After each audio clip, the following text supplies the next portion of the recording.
Assalamualaikum, selamat datang buat teman-teman yang baru saja bergabung. Jangan lupa klik subscribe, agar kalian tidak ketinggalan informasi bansos dari channel ini.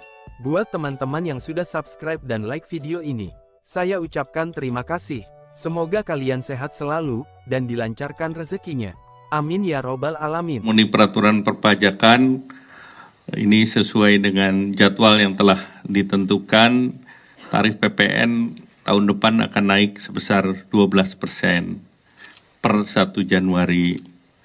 Namun, barang-barang yang dibutuhkan oleh masyarakat, ini PPN-nya diberikan fasilitas atau 0%. Jadi barang yang seperti kebutuhan pokok, beras, daging, ikan, telur, sayur, susu, gula konsumsi, jasa pendidikan, kesehatan, angkutan umum, tenaga kerja, jasa keuangan, jasa asuransi, vaksin polio, hana, rumah sangat, dan pemakaian air, seluruhnya bebas PPN. Jadi nanti ada yang kita berikan fasilitas, yaitu untuk barang-barang tertentu. Nah, kemudian bahan makanan lain dengan penerapan PPN 12% tersebut, pemerintah memberikan stimulus ataupun paket kebijakan ekonomi bagi rumah tangga berpendapatan rendah, itu PPN ditanggung pemerintah 1% untuk barang kebutuhan pokok dan penting, yaitu minyak kita, dulunya minyak curah, itu diberikan 1%, jadi tidak naik ke 12%, kemudian tepung terigu dan gula industri, jadi masing-masing tetap di 11%, yang 1% ditanggung pemerintah. Kemudian stimulus ini untuk menjaga daya beli masyarakat, terutama untuk kebutuhan pokok dan secara khusus gula industri yang menopang industri pengolahan makanan minuman yang perannya terhadap industri pengolahan cukup tinggi, yaitu 36,3%, juga tetap 11%. Kemudian juga akan ada bantuan pangan dan beras bagi desil 1 dan 2, ini sebesar 10 kg per bulan. Nah, kemudian untuk mengurangi beban pengeluaran rumah tangga dan daya listrik terpasang di bawah atau sampai dengan 2200 volt ampere, diberikan biaya diskon sebanyak 50% untuk 2 bulan. Nah, bagi kelas menengah, itu pemerintah melanjutkan kembali PPN ditanggung pemerintah untuk properti sampai dengan 5 miliar dengan dasar pengenaan pajak 2 miliar. Jadi 2 miliar ditanggung pemerintah, sisanya yang sampai dengan 5 miliar, 2 sampai 3 miliar, yang 3 miliarnya bayar. Kemudian melanjutkan kembali fasilitas untuk kendaraan bermotor berbasis baterai atau electric vehicle atas penyerahan roda 4 yang berdasarkan pada TKDN.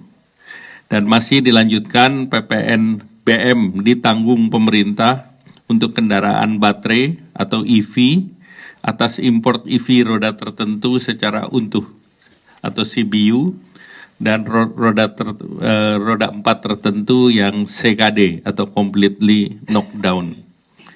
Nah, sesuai dengan program yang sudah berjalan, ini juga ada pembebasan biaya masuk EV CBU masih diberikan. Kemudian terkait dengan yang terbaru adalah PPN BM-DTP untuk kendaraan bermotor hybrid. Nah, ini PPN untuk hybrid, itu pemerintah memberikan diskon ataupun memberikan ditanggung pemerintah sebesar 3%. Nah, memperhatikan juga masyarakat kelas menengah, di sektor padat karya, pemerintah memberikan insentif PPh pasal 21 ditanggung oleh pemerintah, yaitu yang gajinya sampai 10 juta. Jadi dari 4,8 sampai 10 juta, itu PPh-nya ditanggung pemerintah khusus untuk industri padat karya. 1, untuk paket Bagi masyarakat tidak mampu akan diberikan bantuan pangan 10 kg untuk 2 bulan bagi 16 juta penerima bantuan pangan. Ini biasanya mereka yang ada di dalam desil 1 hingga desil 3 atau 4. Itu yang tadi yang paling kiri. Mereka akan mendapatkan bantuan beras 10 kilo per bulan untuk 2 bulan. Untuk konsumsi, karena barang yang banyak digunakan masyarakat terigu, gula industri minyak kita, kenaikan 12%-nya menjadi 12, 1%-nya tetap ditanggung pemerintah sehingga mereka tidak mengalami kenaikan PPN 11 dari 11% sekarang ini. Dan kita juga memberikan untuk rumah tangga diskon listrik 50% selama 2 bulan Januari Februari untuk yang berlangganan daya 2200 watt ke bawah.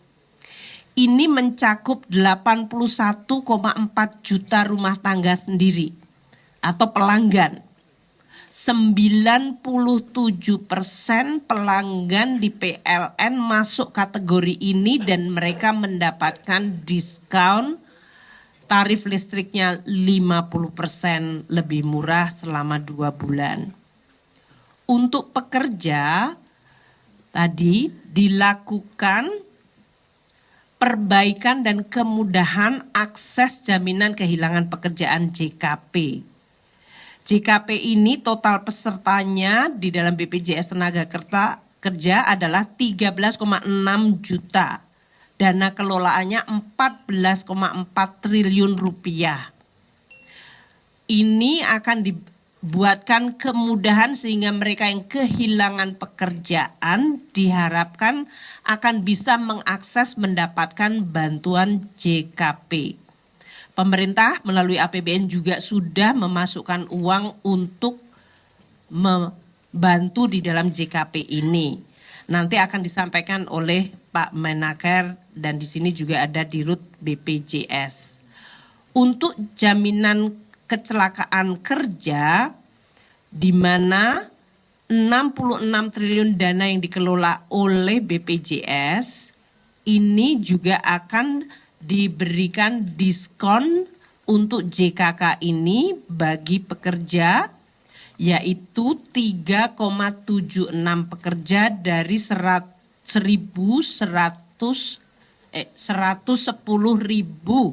perusahaan yang merupakan industri padat karya. Tadi UMKM sudah saya sampaikan, UMKM yang omsetnya di bawah 500 juta tidak membayar PPH dan sebagian besar PPN yang diperdagangkan mereka juga tidak terkena PPN. Sedangkan kalau omsetnya bisa di atas 500 juta mencapai 4,8 miliar per tahun, bayar PPH-nya hanya 0,5% dari omset mereka. Tadi saya sampaikan industri padat karya menjadi perhatian pemerintah. Kita memberikan beberapa paket untuk membantu dari mulai PPH 21 untuk para pekerjanya yang gajinya mencapai 10 juta, maka PPH pasal 21-nya ditanggung oleh pemerintah sampai 10 juta per bulannya. Untuk industri padat karya yang akan merevitalisasi barang modalnya juga diberikan kredit dengan insentif suku bunganya sangat murah hanya 5%. Dan untuk jaminan kecelakaan kerja dari sektor padat karya ini bantuan 50% iurannya selama 6 bulan akan didiskon. Untuk mobil listrik nanti Pak Menteri Perindustrian akan menyampaikan kita meneruskan yang selama ini sudah dilakukan ditambah dengan untuk kendaraan hybrid yaitu PPNDTP-nya 3%. Sektor perumahan nanti Pak Ara dari Menteri Perumahan akan bisa menyampaikan ini juga meneruskan policy untuk bisa menjaga momentum pembangunan dari sektor perumahan yang menciptakan multiplier effect yang banyak untuk sektor konstruksi dan juga real estate. Demikian Pak Menko yang kami bisa sampaikan.